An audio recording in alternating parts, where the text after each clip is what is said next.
Mandarmani C বিচে রয়েছি, ওই দূরে স্পিড বোট আছে, সেগুলোতে আমরা চড়বো। তার জন্য লাইফ জ্যাকেট পরতে হবে প্রথমে। কমেন্ট করো যে কে কে সাঁতার জানো।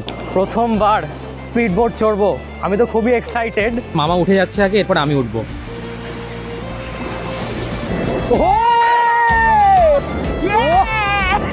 এইদিকে খেলছেন ওনারা। ওকে চলো। ও হেভি মজা হচ্ছে, প্রথমবার।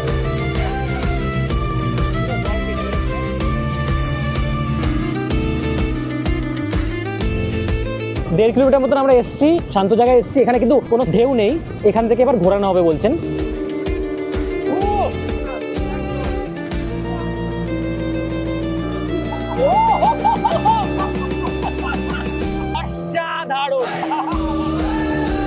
চলে এসেছি আমরা পাড়ে।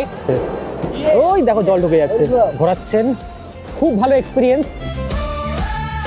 দারুণ দারুণ দারুণ। সাদিক আলী দা, বিপ্লব দা, জয়ন্ত দা, এনারাই কিন্তু এখানে ওয়াটার স্পোর্টটা করান। আমি ফোন নাম্বার এখানে দিয়ে দেবো স্ক্রিনের ওপর। পাড়ে 200 করে পড়ে। যদি অনেকে আসো তাহলে একটু ডিসকাউন্ট হয়ে যাবে। যদি মন্দারমণি আসো অবশ্যই এই ওয়াটার রাইডটা করতে পারো।